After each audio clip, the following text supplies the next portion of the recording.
The following is a production of the Ultimate Fantasy Sports Network.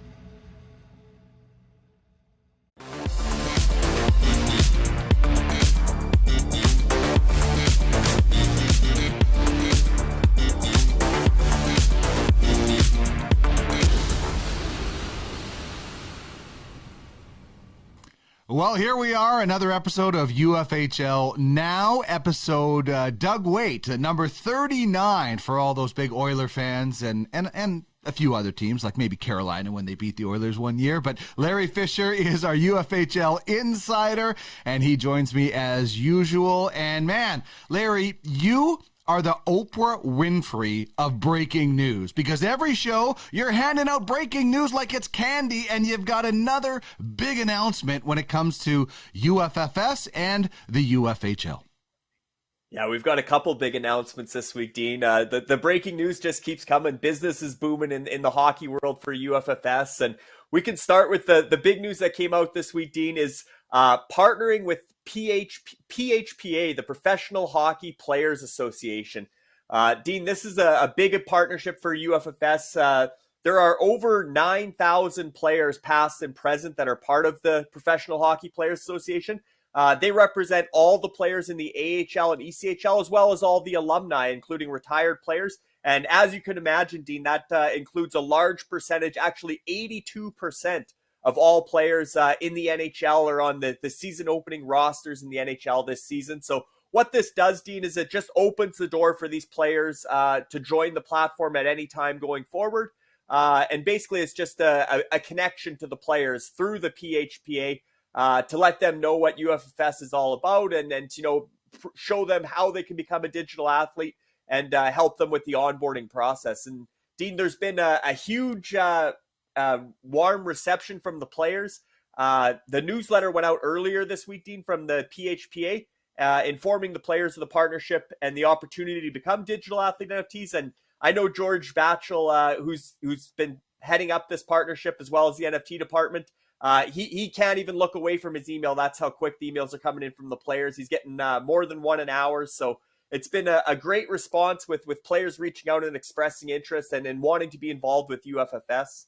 This is just such a great thing, and a thing that we were working towards. And as you mentioned, terrific work by George, who at one point was a member of Duckman's Domination. So I love to see a guy that I worked with for a while and am working with having such great success. And this is a sign, and other leagues, other association, other sports should be paying attention to this. And certainly I think they are, Larry. The amount of tension and reaching out that we're getting since we announced our 3 active hockey player NFTs is terrific.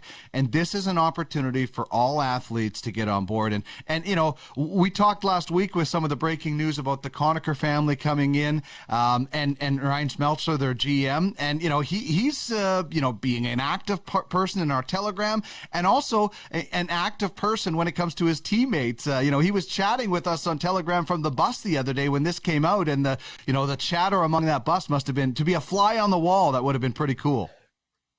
Yeah, they were on the road to Rochester for a big game. 2 of the top teams in the AHL, Utica Comets, Rochester Americans, and somebody mentioned say hi to Chase DeLeo, our captain down with the Desperados in the UFAHL, and Ryan turns around and snaps a selfie at Chase DeLeo and sends it back. So great to have that interaction with Ryan and have him. Obviously, Ryan, obviously a PHPA member as well, a captain of the Utica Comets. So he's one of the guys in this group as well. And what we're doing, Dean, and I should mention, and Daryl Dion has been a big help from the PHPA. He's the director of business development there as well and communications.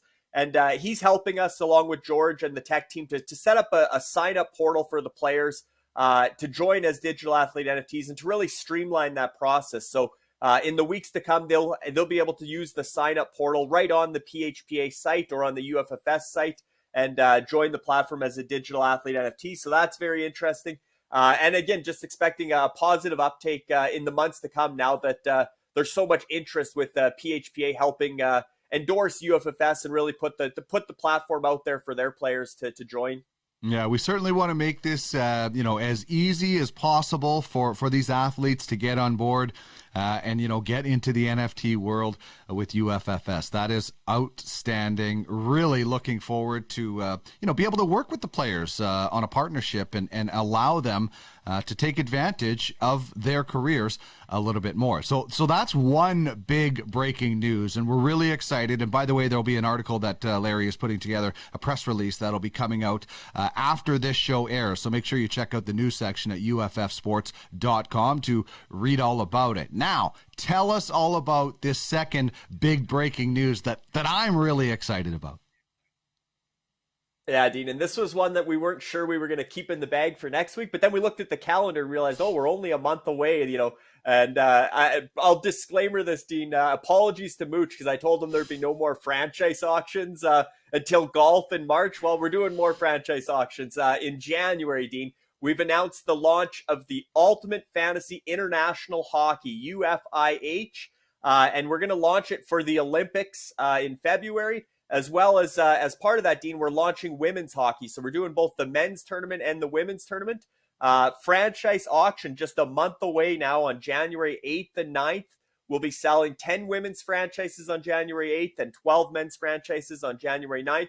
Minimum bids of $500 and $50 increments. And yeah, just super exciting to be able, we thought about it. We debated whether or not we wanted to push this down the road, but the Olympics only comes once every 4 years, and what bigger way to launch our international hockey? And obviously we have the UFWJ, Dean, the Ultimate Fantasy World Juniors, which will also fall under the UFIH banner, because this is our version of the IIHF, right? The UFIH, and we're doing both men's and women's. And as you can see, the logo has both men's and women's hockey players on it. And I think the stars is super cool too, Dean, for the Olympics. It kind of mirrors the Olympic rings, but the colors are inverse. We got red and green on the left instead of on the right. We flipped it. So a little bit of a UFFS touch on it, but we tried to capture the Olympic logo as well as the IIHF logo with the launch of UFIH. Well, I just think this is wonderful. Not only the Olympic tournament that starts on February 3rd for the women, the men's tournament starts on February 9th, but the fact that we're incorporating women's hockey. We just announced Kevin Lewis is going to run up women's basketball for UFFS, and this is as we do the next steps that we take, we're not just focused on professional men's hockey. We want to work with athletes of all genders. And so this is actually outstanding, on the heels of UFWJ. And, for people that are new to UFFS, this is what they should expect. Not just hockey, not just football, not just baseball and basketball and footy down the road and golf, but of all levels of those sports. Absolutely. And the women's hockey, it doesn't get any bigger than the Olympics. We know that. They're trying to figure out a women's professional hockey league again going forward, but certainly the Olympics is as big as it gets for women's hockey. So what better time to launch? And we've got some connections in the women's game. So we're really excited about launching women's hockey, Dean. Obviously all the players are already available in the database thanks to Elite Prospects. So that part, as far as getting data and stuff, isn't going to be an issue. So we're ready. We're dialed in on the tech side to launch women's hockey. And then also you get the scouting side of women's hockey too, Dean. And then all the future of the women's game, the scouts can start registering. We'll do a futures auction for the women's hockey ahead of their draft for likely the draft will be at the end of January, and then the futures auction there as well. But we're really looking forward to UFIH and incorporating the women's game. And Dean, one thing I should mention is with the women's franchises, all those players that you draft in the UFIH, those Olympic style women's countries will actually own those gameplay contracts. Whereas obviously with the men's, they're going to be leasing them from UFHL and scouts. So there's going to be a lot of value in the women's franchises as well. And we're looking forward to really helping grow the game of women's hockey. Yeah, and this is so cool because UFIH is the governing body for all of these international events in hockey that we're going to have. And so now when people think, are you going to have this? Oh, it'll be under UFIH, whether that's, links to the Hlinka or U18s or different, any international event is under this governing body.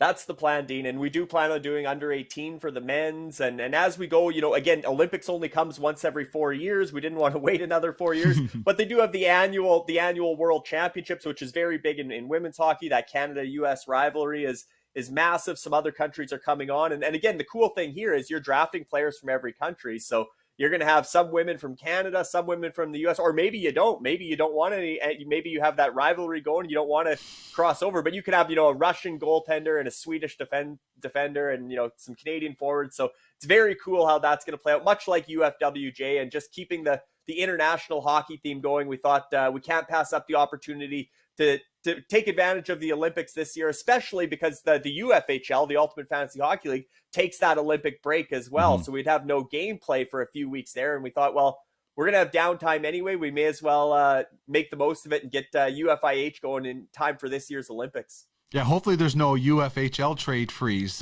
during the Olympics, because there's no downtime, really. When there's no games on, there's just a bunch of trades being made. And then there's other leagues and other things like the UFWJ, as you mentioned, and this is awesome. We have league meetings this weekend, but now we get to unveil all of the country's flags because everybody got them in. Who do you want to start with?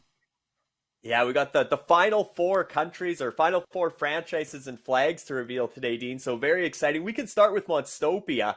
And this is Jeremy Plamondon's franchise. Jeremy's partnered with his good buddy Mike Moore, as well as, Dean, part of this ownership group is the LeBlanc family. Alex and his father, Jeff, are also partnered with Jeremy Plamondon. And actually, just today, they announced that Gabe Foley will be serving as their GM.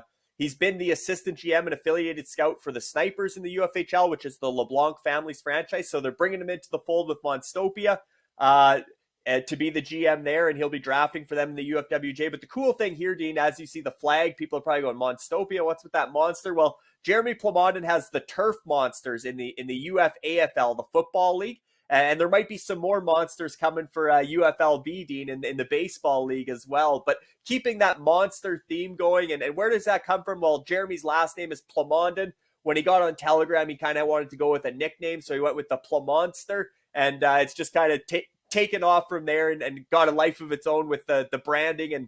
And he loves the Ryder green, or the nice green with almost like that Dallas Stars, new Dallas Stars jersey with that type of green. But now we have a country in Monstopia. And one thing I should mention, Dean, too, is these countries for UFWJ, if they turn around and purchase a franchise at the Olympic level, then obviously Monstopia can play in the UFWJ, and it's still the same country in the UFIH under all the different UFIH leagues that will be launching for different events in international hockey.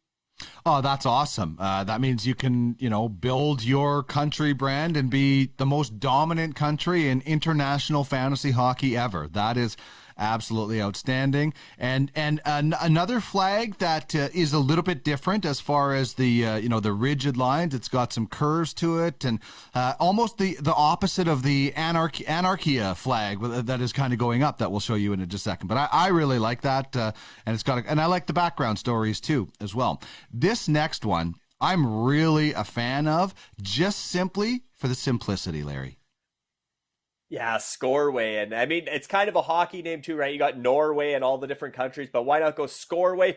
Scoring for hockey, but also scoring for Scorecoin, right? Yeah. You got the SEO there. So it's a really cool country name. That's Dale Hardy's group, Dean. Dale Hardy, obviously, of Spitfire Scouting, had a ton of success as one of our early adopter scouts in hockey. Also owns the UFAHL Spitfires, which are an affiliate of the Grizzlies in the UFHL. And he also is an affiliated scout through Spitfire Scouting with the Grizzlies and the Titans in the UFHL. So Dale Hardy is a big part of the UFFS ecosystem, and now he's getting involved in the UFWJ with Scoreway. And like I said, Dean, the flag too, I think it reminds me almost of like a hockey sock, to be honest. When I look at it, I see the pattern as if it was a hockey sock going around your knee. So really cool look to the flag, and just a unique name, unique flag. So props to Dale Hardy and his support staff there that helped put that together. That's exactly what I think too. Almost like a St. Louis Blues sock, almost, or depending on the gold and black, it could be a Boston Bruin. Depending on, I think we all see colors a little bit different. Trish and I can never agree on things, but I love the hockey sock theme, and I'm glad that you pointed it out. So good job, Dale. I love the nod to scoring in hockey and the SEO as well. Let's talk about Midgard now. Midgard, Dean. Now, this is a fun one as well. So first off, that's Dan Esposito's franchise. It's a 5-man ownership group, Dean, and this features 4 professional athletes from 3 different sports. Dan, obviously, former NFL player with the Philadelphia Eagles, part of the NFL Alumni Association. He's involved with the Legends League football side of the UFFS platform. Now he's coming over to hockey, and he's bringing with him some hockey players. Dave the Hammer Schultz is part of this ownership group. We all know Dave's on board as a digital athlete NFT for the upcoming Legends League. The NHL record holder for most penalty minutes in a season back in the Broad Street Bullies days in the 70s with the Flyers. But Dave Schultz is part of the ownership group for Midgard, as well as Brady Kramer, Dean, which he was drafted by the Montreal Canadiens in 1991. He also captained Providence College, had a real standout. When you get to that Legends College Hockey League, Brady Kramer might be in there. He put up some real nice numbers with Providence College. Matt Oglesby, he was a lacrosse player, Dean. He had a decade-long career in the National Lacrosse League, good stints in Philadelphia, San Jose. He was even a Calgary Roughneck for a time. Played in the National Lacrosse League between 1996 and 2005. And the fifth member of the group is Andy Weintraub, who wasn't a professional athlete, but a good friend of Dan Esposito and an investor in the Midgard franchise. And the story behind Midgard, Dean, and what it means is that Midgard stands for Earth in Nordic folklore. It's where the Vikings live until they reach Valhalla. So there's a theme there. You see the Viking, kind of almost looks like the Ice Vikings logo a little bit in the bottom right of the flag. But there's some interesting backstory there, and certainly an interesting ownership group they put together. All right, and the final flag that we will reveal, and we'll run through the other ones really quickly before we go as well, is Elite Prospectia. Yeah, last but not least, Elite Prospectia. Elite Prospects purchased the franchise in the auction. They really wanted that brand recognition as part of their country name. Rob Love, Ed Palumbo, Peter Sibner, the whole team there at EP Rinkside and Elite Prospects in general. Great to have them in the fold. And I think it's cool that they went with Elite Prospectia. And at first it's like, oh, well, that's, kind of an easy name, or, it's almost the company name. But at the same time, you think like Czechoslovakia, it's kind of like Elite Prospectia. It's almost got the Czechoslovakia feel, but definitely they wanted to get that brand recognition into the name, into the flag, as you see there. And it is cool to have Elite Prospects being one of the franchises within the UFWJ. They've been such a big supporter of the UFFS platform and then the hockey side with the populating the player database and stuff. We're greatly appreciative of Elite Prospects, and we're happy to have them in the fold with UFWJ. We've got 4 type Czechoslovakia type of countries, so maybe everybody was going for the same theme, and I love it. It takes you back to that when those countries were one country, and what a powerhouse they would be if they ever put their hockey players back together again like they were. So we have meetings this Sunday, and I'll run through. Here's Can West. Why don't you talk a little bit about what we'll be discussing this Sunday, and I'll run through some of the rest of the flags here. Yeah, Dean, there's a meeting Sunday at noon Eastern, just to kind of a get together with the franchises. We're going to talk about payouts, prize pool, that sort of stuff, hammer out there'll be some voting after it, but we're just going to discuss like what we're working with and how we want this league to evolve. Also talk a little bit about alignment. How are the divisions going to potentially be aligned? But just, basically set the foundation for the league so everybody knows where everything stands going into next weekend's draft. If anybody did want to, think there should have been a change to a scoring category or something, it's got to be done before the draft, obviously. So it'll be a chance to kind of go over the scoring system, the draft format, when you can draft your protected list players, how many you draft, all that sort of stuff. It actually works out good, Dean. The World Junior rosters are already coming out, but they'll be finalized by the 15th. The draft is the 18th and the 19th, so we'll have the player pool by midweek next week, so that's going to be handy. But certainly the franchises are already doing their homework. They got their draft lists and their war rooms going, but certainly just a chance for everybody to get together, do sort of a personal meeting and discuss certainly prize pool payouts, how we're going to do that, whether it's all going to be for this season, some's going to be spread out over years. And then, like I said, alignment as well will be a topic. For this year, it's total points 1 to 10. Gold, silver, and bronze will get payouts, but obviously the World Juniors has 2 separate pools, and how could that look going forward? And do we want to do the alignment already for this year's tournament? So that's all on the table for discussion this Sunday.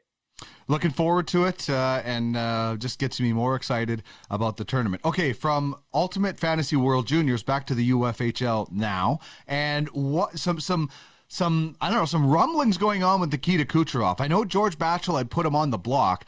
Something is going on with Kucherov behind the scenes right now.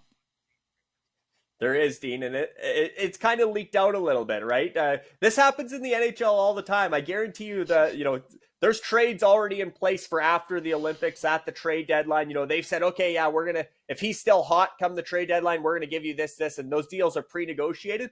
That's basically what's happened here. Nikita Kucherov has been traded in the UFHL, Dean, but the trade's not going to be announced pending his return from LTIR. And the reason that is the team that's acquiring him doesn't want to lose a month of fantasy points for the players they're giving up that are currently contributing because they're in the playoff race. So they've agreed in principle. It's a done deal, but it won't be announced until Nikita Kucherov pending his return from the LTIR. But again, Dean, big news for the Monarchs, moving another franchise player. They previously traded Victor Hedman, no longer loaded with Tampa Bay's top players because obviously Ashley Murray had this franchise. They were the inaugural Klein Cup playoff champions when they were loaded with Tampa Bay. Slowly but surely, there's not a lot of Tampa Bay players left there now. They'd already traded guys like Alex Killorn this summer as well. And now they got guys like Anthony Cirelli are still there. But by and large, this franchise is transitioning. And Nikita Kucherov being the next big piece to move from the Monarchs. Within the next month, Dean, he's scheduled to come back. Looks like January 4th is when the LTIR would be up. But potentially even, closer to Christmas. So in the next couple of weeks, this trade's going to come out. But it is a blockbuster trade, Dean. And certainly, when you think about Nikita Kucherov, you think about playoff value as well. He led last season's playoffs in scoring. He was instrumental leading Red Army to the Klein Cup as a leased player. So the franchise that's acquiring him, they know they're getting a big-time playoff performer. And hopefully, much like last year, he hits the ground running because he missed all of last regular season. He came out, he dominated the playoffs. So if he does that when he comes off LTIR, talk about getting a ringer as part of a trade from the Monarchs. That was the biggest punchline for every kind of joke was Kucherov coming off LTIR and helping them win again if it happened. But he does sound like he's coming back a lot earlier this year than last year. So just for people that are wondering about this, if there's somebody wondering, like, is this even allowed? Well, this is just between two clubs. Like, the league has not stepped in and said, yeah, we're going to process this. This is a deal between George of the Monarchs and whatever team he is talking to. And there is risk because that team, unless they have some sort of writing or agreement, they could change their mind possibly. So this isn't a trade that's been processed and anything and they're just waiting. This is a trade that has only been agreed to on in principle between the two teams. And that is totally allowed, as you mentioned. I could talk to a team and say, you know what, if I'm out of it by this date, I'll trade you this guy. And if I'm not going to do it. That's just negotiations. Yeah, and I'm not sure why, Dean, and it was kind of strange but I'm not sure why the two franchises were so eager to lock in the terms of this deal. Like, they did submit the trade to the commissioner, and both of them said, yeah, we're confirming this trade on this date. It's going to happen in the future. So again, I don't think you would do that necessarily in the NHL, because what if some of those other players get hurt and stuff? And again, like you said, it's not official until it's approved on the platform, and until it's submitted and approved. It hasn't been, but it's been submitted via email that this is the trade, this is the terms, we both confirm it. So in principle, it's a done deal. But like I said, some things could change still. But it's a little interesting that they were eager because normally, like I said, you and the other franchise would be like, hey, we're going to do this deal and we'll announce it when the time comes. But they got eager, and obviously George has let it slip out that Kucherov's been traded. So it's going to be the worst kept secret in the UFHL now, Dean, between now and whenever that trade's officially approved. But the reason it's not getting approved today, or the reason they're not submitting it today, as mentioned, is there's maybe 100 fantasy points at risk in this next few weeks yet, when players that'll be moving from the franchise that's acquiring Kucherov, they still need every point they can get before he comes back from LTIR. Yeah. But again, I go back to it and say, you can do all the planning you want. It's not officially submitted. If something were to go wrong, it's not like the league is saying, no, this trade has actually happened. But well within each GM's rights to get ahead of the game, work on something, just make sure that there is that trust level there. And I'm sure there is, or else this wouldn't be leaking out as much as it is. So exciting times ahead for Nikita Kucherov, as he has his bags packed. He just doesn't know exactly. Maybe they haven't told him where he's going yet. Okay, let's get to our six-pack of top performers. And how about a couple of defensemen at the top this week? Morgan Riley, not Mike Riley, that's Morgan Riley.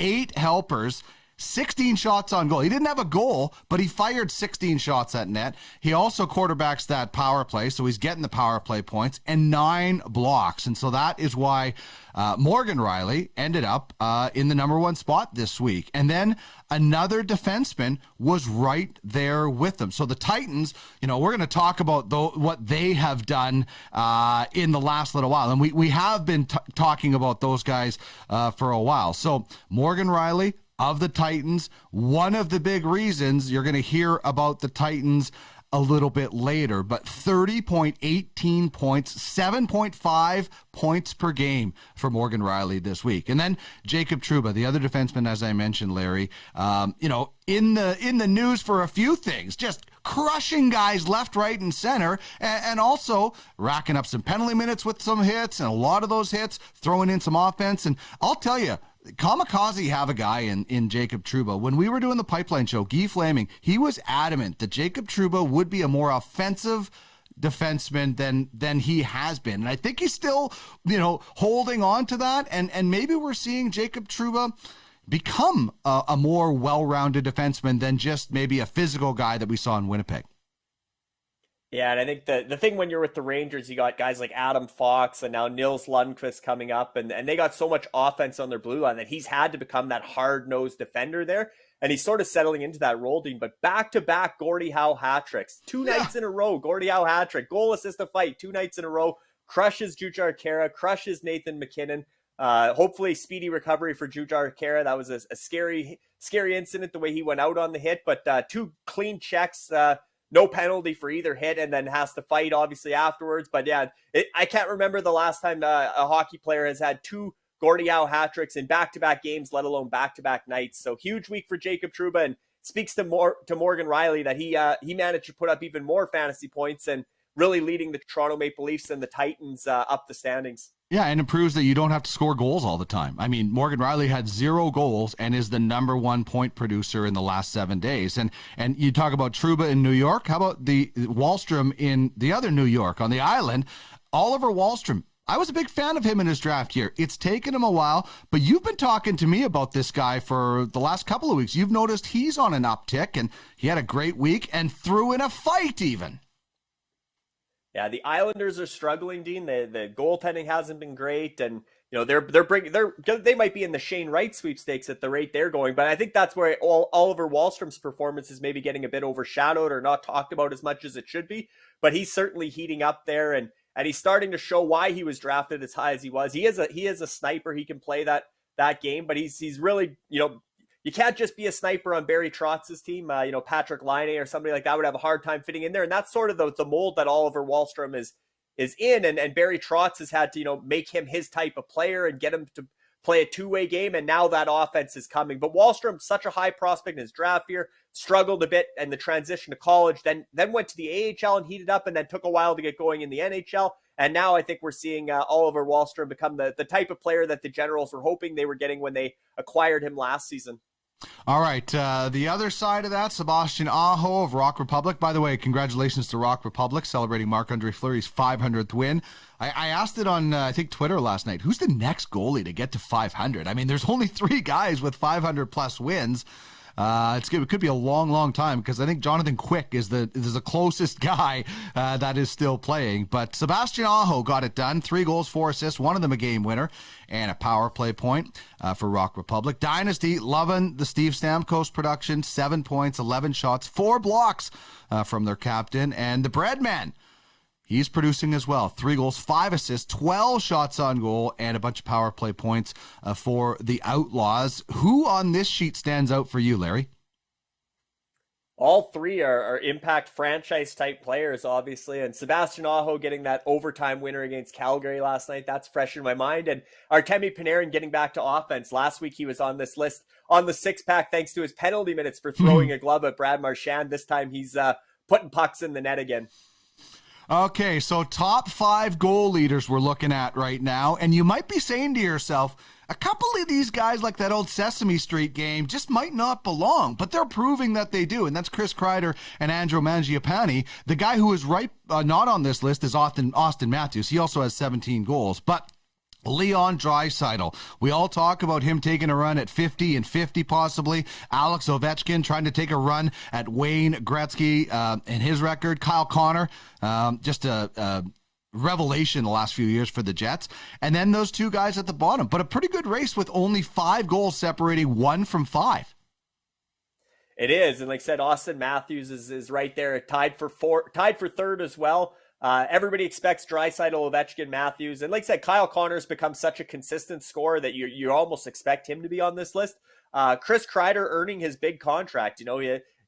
Gerard Gallant's been a real good offensive boost for the Rangers and working well with a guy like Chris Kreider. And then again, Andrew Mangiapane, Dean, is the one that nobody really would expect to be on this list, but all he's done is improve year over year over year for Calgary. And now we're talking about Andrew Mangiapane possibly on the Canadian Olympic team, which, would have sounded crazy a year or two ago, but he's a guy, Dean, all the way back to the QMJHL coming up the ranks. All he does is produce. So he's a smaller guy, but he knows how to get to the right places on the ice, and he knows how to put the puck in the net, as evidenced by the hot start he's had to this season.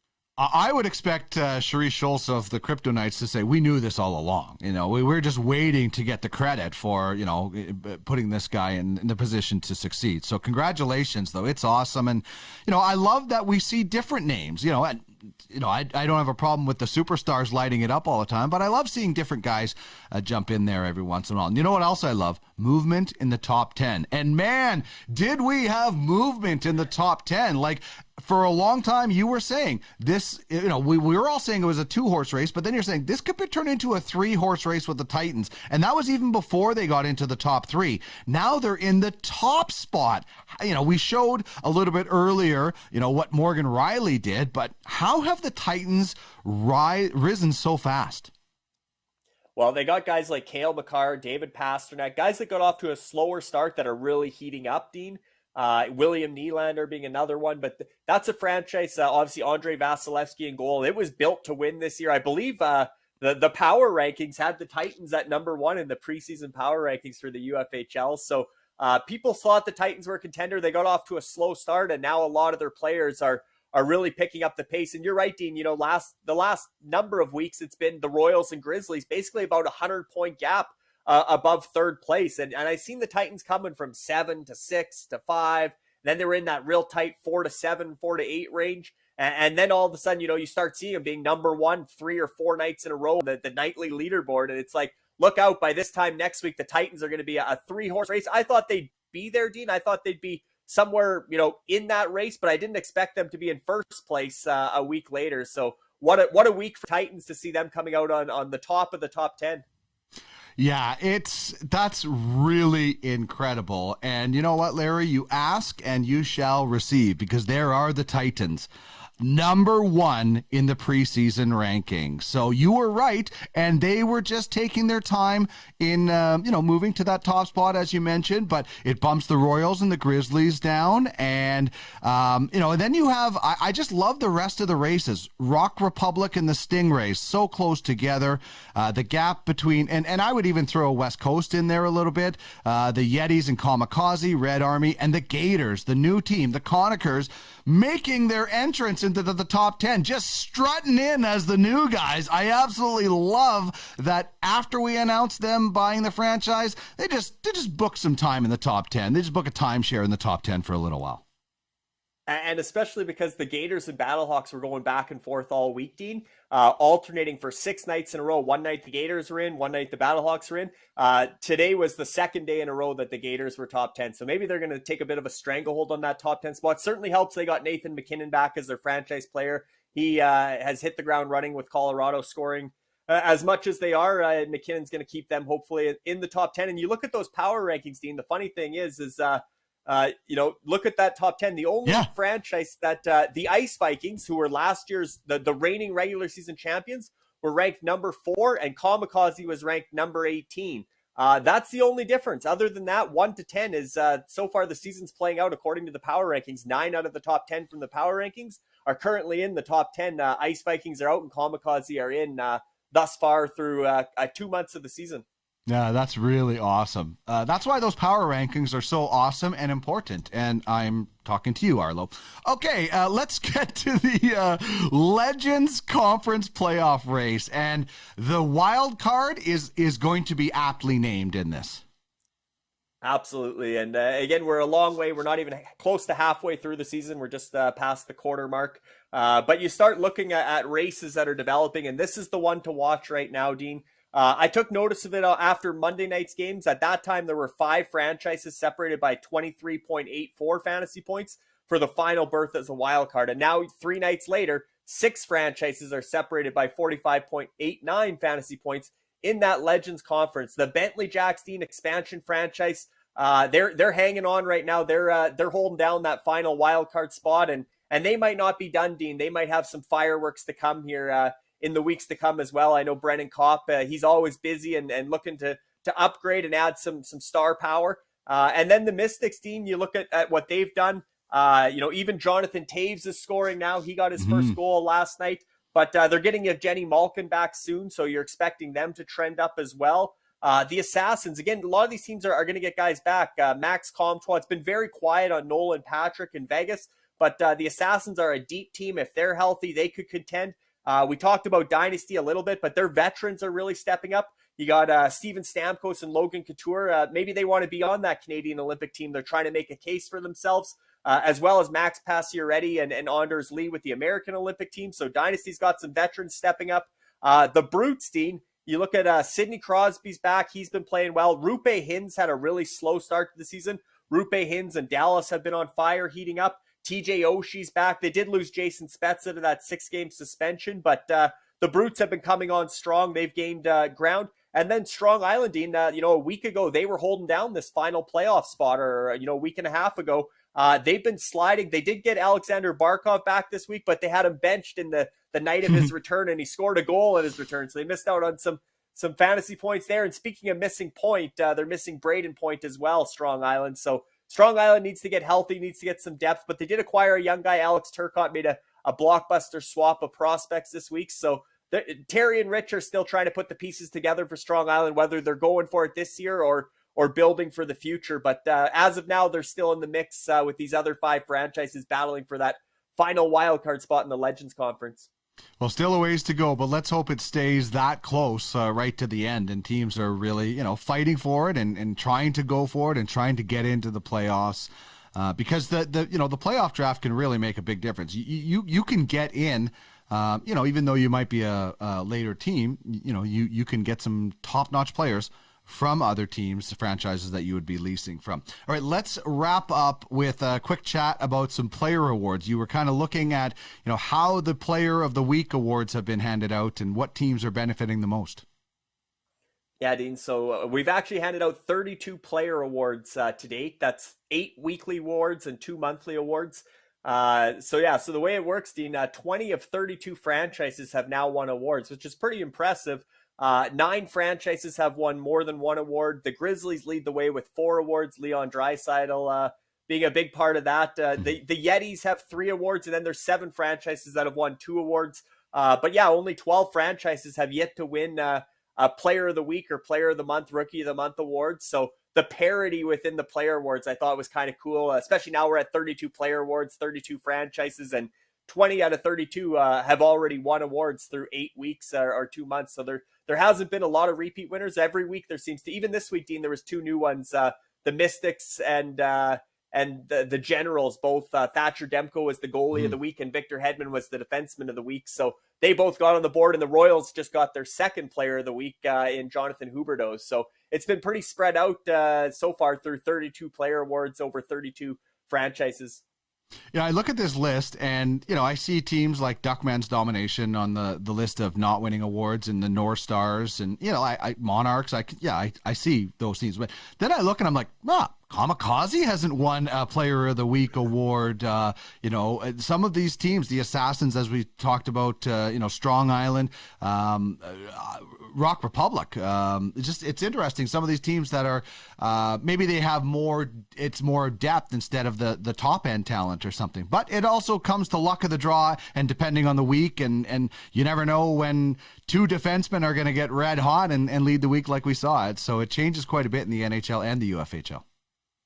It does, and like I said, you look at all the franchises and these Player of the Week awards. You know, you get some score coin towards your operating budget for transactions, and the reason it's important to hang on to your franchise players, even if you're rebuilding in some cases, is you can monetize on a weekly award here and there. And you know, look at the Brutes; they have Sidney Crosby. At some point, he's probably going to get a Player of the Week award. So there's a lot of franchises like Kamikaze, Rock Republic that are top 10 that haven't won yet. As well as a number of other ones. And you mentioned the Monarchs. Well, they won't be winning an award from Nikita Kucherov this season because he won't be making his Monarchs debut. And one last thing on that, Dean, I'll leave everybody with a little bit of a hint or they can put some thought into it. But I'm hearing a former first overall pick, Dean, is heading to the Monarchs as part of the package. So a player that was taken first overall in an NHL draft, which could be, you know, all the way back to 1990s. There's a lot of first overall picks playing in the NHL, but one of them is part of the package going to the Monarchs to land Nikita Kucherov. So that'll get everybody thinking. And like I said, this might end up being the worst kept secret in the UFHL, but they certainly didn't want to process the trade until Nikita Kucherov's back from LTIR. All right. Well, we'll wait with bated breath. This is how you can get in touch with anybody in the UFHL at the UFHL on Twitter, at UFHL_scouting, and at UFF Sports. Info at UFFsports.com is the email address. And make sure you're checking out UFFsports.com because that is where NFTs come to play. Man, we have so many exciting things, as we referred to earlier with the partnership with the Professional Hockey Players Association. And of course, we cannot thank our partners enough. Instat, which is the title sponsor for UFHL. Puckpedia, really looking forward to getting that tool going. Fanalytica for their scouting portal. Of course, Elite Prospects, and for them also buying a franchise. Elite Prospects is where we get our players' information. And Maplewood Hockey Jerseys, the official producer of UFHL jerseys, which I am looking forward to not only getting another Duckman's Domination jersey, but an East End jersey is something that'll definitely be, I don't know if it'll be on my Christmas list because I don't know if I'll get there in time, but at some point, definitely I'll have an East End jersey up behind us. Larry, another crazy, awesome show with loads of breaking news. Again, I keep saying it. I don't know how we're going to top next week. Actually, I think we got something kind of interesting for next week that people will take notice of as well. So rest up for that one, man. This has been a busy, busy time for us. Exciting times ahead. You've been right in the thick of it. So thanks very much for joining me. Any parting words for viewers of UFHL Now before we go? Yeah, just like I said, Dean, exciting times ahead, and really looking forward to the partnership with the Professional Hockey Players Association, and really looking forward to the UFIH, Ultimate Fantasy International Hockey, the launch of women's hockey. Like I said, there's just so much news coming out. It's hard to stay on top of it all, but the business is booming in the UFFS hockey world, and we can't wait to see where it all goes in the weeks and months to come. Awesome stuff. Thanks as always, Larry, and we'll talk next week. Thanks, Dean.